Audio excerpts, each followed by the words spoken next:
Hi and welcome to another video. I'm going to be sharing a new deck with you today from Deckstiny. I was sent this and I was made aware that this deck is currently about to become a Kickstarter. This is the Location, the Spirit of Place Tarot. Now, Deckstiny are based in Thailand, and I'm well aware that their decks are expensive in terms of shipping fees. I've had a lot of people mention that when they've seen the Chubby Bun Tarot that I recently reviewed, that they'd really like it, but if it wasn't for the $35 shipping fees, they'd go for it. And I understand completely because it is expensive, but this particular deck reminds me very much of the Linescape Tarot and the Spacious Tarot in terms of it's very much about the location. As you can see on the front cover, it's a dark image of this archway with the leaves, but you can actually see some elements of a symbol there. So each of the Deckstiny decks are limited. This is apparently limited to 50 decks, and as you can see it says in the back sampling, so this isn't the official copy. I will open it. I have already unpackaged this because it did have plastic coating around the edge, and it was quite a tough tuck box to get into. So I'll pop that back there and then I will show you the cards. As you can see, they are edged in the most gorgeous matte black. Just beautiful. I love it when cards are edged. Deckstiny do send a number of what I call bonus cards. You can see here that's sort of holographic, well, like gold. I'm trying to think of how I describe it. You can see it shines in the light, the gold there, so the leaves. This is actually a bonus card, as you can see. You can see in the black here, so if I put it in the light there, you can see it's embossed. I think the word is embossed leaves. So that's a bonus card, so I'll put that to one side. And then we have this card here which says thanks for your support, so that's another bonus card. If I turn the deck round, I think we have one more bonus card as well. Oh no, two more, sorry. So there's the leaves again. And then it does say wish you have a miracle journey by Deckstiny. And we've obviously got the bee and the eye here from the High Priestess. So although wish you have a miracle journey isn't perfect English, you've got to bear in mind these guys are over in Thailand. So yes, lots of bonus cards there, 4 bonus cards if you will. There is no guidebook with this deck, it is just how it is. But look how beautiful it is, and it's quite chunky as well. And the cardstock, if I was to, it's really nice cardstock. It's a matte finish to it, it's just really nice. So we'll start now with a quick look through the deck. I will say straight away, one thing that I noticed was there are no titles or numbers on these cards, any of the cards. So you really do have to rely on the ability to see this embossed figure and to already have a knowledge of the tarot. This is definitely not a deck for beginners, but it is very much like the Spacious Tarot or the Linescape Tarot in that you are focusing on the location, which is why it's called Location. So here we have the Fool, so you can see that cliff edge, and if you just tilt the card, I think the camera's picking it up, if you tilt the card you can actually see the figure there with the dog there.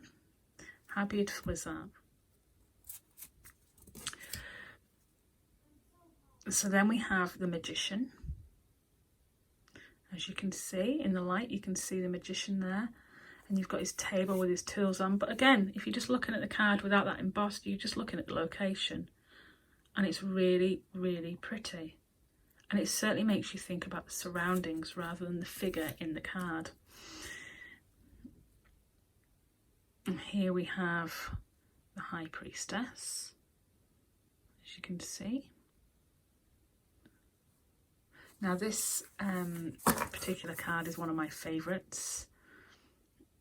I love that you've got that sort of sunset across the sea there and the moon down here. And then we have the Empress. So you just see the Empress's chair and you can see that female figure here in the heart, unless you tilt it to the light and then you see the Empress. And then we have the Emperor. in his seat. So unless you tilt it to the light, all you're seeing is the Emperor's seat, which sort of makes you put yourself into that seat. It certainly pushes you into the card. So here we have the Hierophant. I think the camera's picking up the light so you can see again the chair. And then we have, I'm guessing that's going to be the Lovers. And you can see them here by the trees. It's very Adam and Eve. And then we have the Chariot, and you can see the wheels of the chariot there, and then you can see the image of the chariot.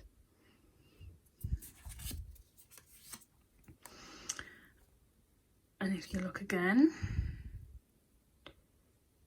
you can see Strength there with the lion. But unless you turned that card to the light, all you're seeing is a landscape. Literally just a landscape. So you are putting yourself in that landscape, and to me, for the Strength there, I wouldn't particularly see a need to be strong in that landscape. I would just see the landscape. It's only when I turn the card that I can see that it is Strength. But again, there's no title, there's no numbering, so it's going to be really difficult when you shuffle this deck to actually distinguish some cards between others. That's my only sort of thing that I can say could be a problem. Definitely not for beginner readers. And then we have the Hermit, and it's just beautiful because it's this snowy scene, so already you'd feel quite alone and you'd feel quite isolated. And there's the Hermit, look, with his lamp. It's really well done.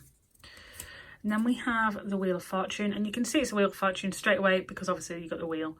But if you just tilt the card, you can then see the figures around the wheel. Interesting. Oh, so then we have Justice with the scales, and you can see the scales there, but only when you tilt it. If not, you just see that plinth. So it's very much like it is said, it is about location. Oh, I've missed a card. And then I'm already going to guess by the tree and the fact that I know my order of major arcana cards, and they're still in order. This is the Hanged Man. And I usually always turn this one the other way up when I show it, so you can see the person isn't in pain, they're not alarmed, and they're quite comfortable just hanging there. So yeah, you've got this tree. And then here, if you look closely, you can see Death with that rose. Now, otherwise, with the location, I wouldn't associate that with Death at all. I just wouldn't. So it is going to be a really difficult read unless you do possibly look at those holographic figures. So then we have Justice. Sorry, no we don't. We have Temperance. With the water flowing between the two cups for balance there. And you can see, but if you look and think about balance here, to me this is quite a balanced landscape, and you've got this river running, winding away the way through. And then we have the Devil. And the Devil, you can see the chains there. You can put yourself straight in the position of the Devil because of the chains and the plinth. But you can also see in the light the Devil figures. The Tower's really obvious in terms of a card, but you can see people falling from the tower in the embossment. And then we have the Star of Hope. And you can actually see the lady there by the riverside with the water in the embossment. And again, we have the Moon, very obvious because of the moon. So these are more obvious, and then you've got the wolves and the scorpion there. And then we have the Sun, which if we turn it, you can see the Sun's got a face.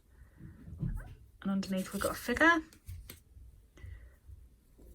And then we have Judgment, and you can see when I turn it to the light, I'm hoping the camera's picking up, that you can see Judgment there. I always say with the trumpet and the flag of England, but it's not.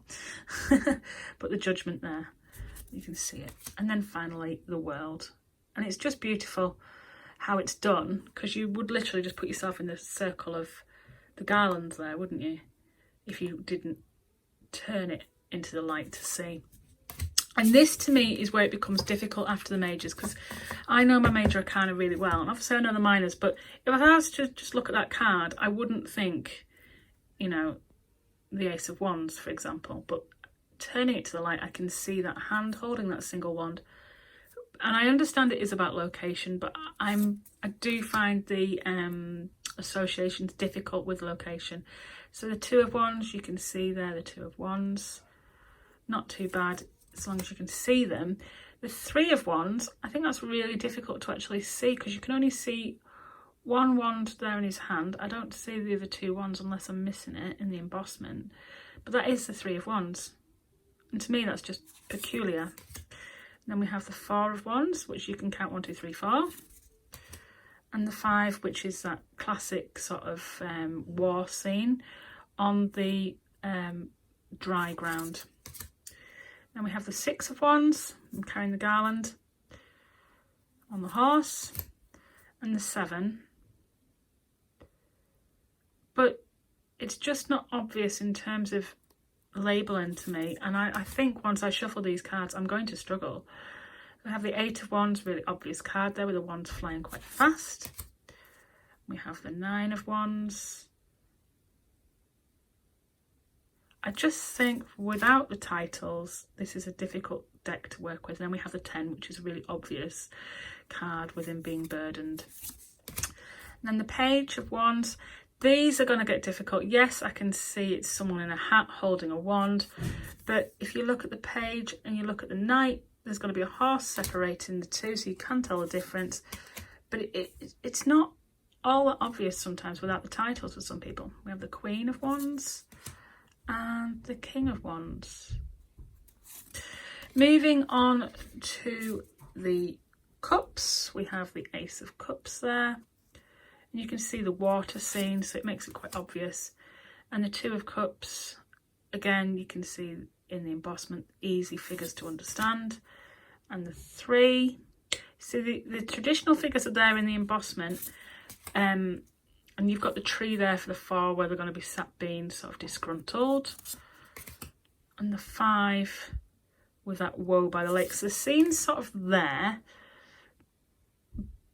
But it's not all that easy if you don't know the cards without titles, you see. There's a Six of Cups and the Seven, which is quite obvious because you've got all them different choices. And the Eight, walking away.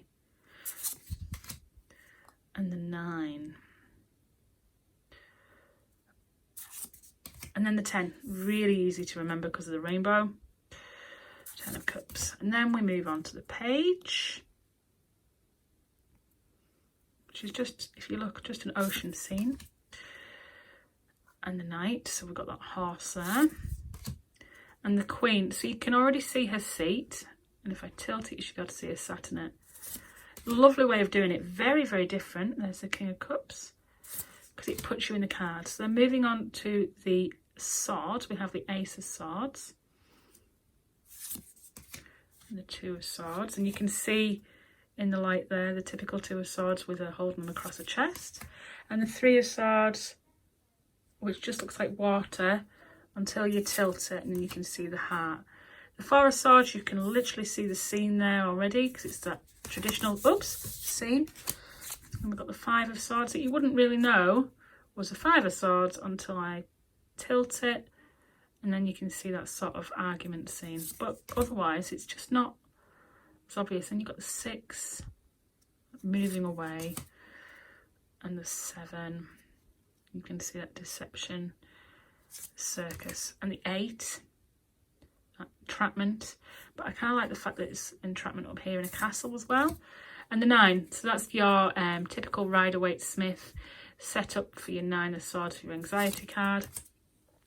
And the 10, which is actually on a beach, and I wouldn't associate that with the 10 of Swords normally. This is where I'm struggling with this deck. Then we have the Page of Swords, and the Knight, and the Queen. So you can see a chair, and only if I turn it to light can you see the rest of her. And the King. And then we have the Ace of Pentacles. I love this one. And then the 2 for balance, but you can actually see these balance in here.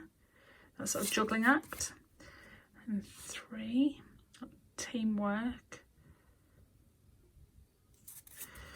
And the 4, see, I wouldn't associate this with the 4 of Pentacles at all until I see the figure there in the embossment. The 5, typical scene, I know it straight away without even having to look at the embossment. And the 6 of Pentacles.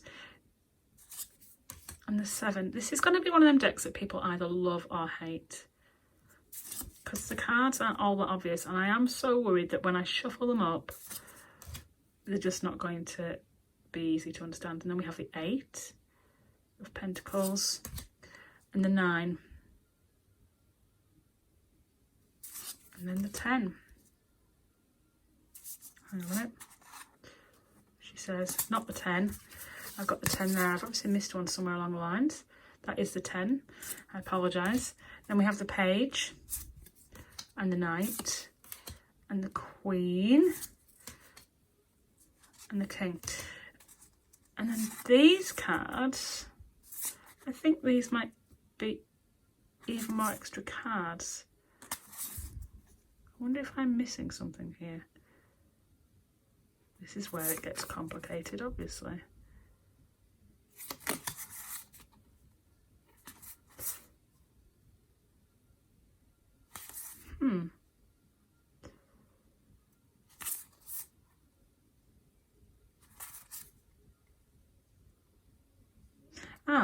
So that's strength there. So I'm wondering if it's like a bonus strength card. And then we've got the 8 of Swords again. Yeah, these are bonus cards. I'm just trying. And there's an Ace of Wands. So these are extras that you can obviously change in there. I think that might be the 6. Another Lover's card, I suspect, on that one. Or maybe the 2 of Coins. So there are some extra cards that you can sort of change around. I'm just trying to look for the embossment. So they're extra to the deck, which is really nice. I'm just going to put them to one side, actually.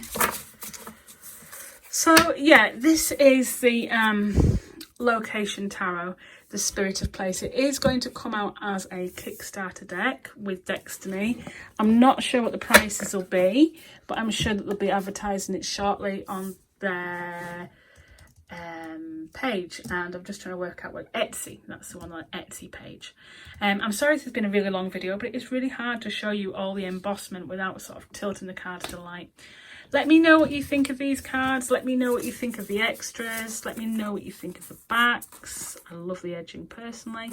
I think it's going to be a deck that's going to grow on me, but it is difficult to work with without the titles, and I think that would be my sort of bugbear that I would suggest that they need to add to it for future.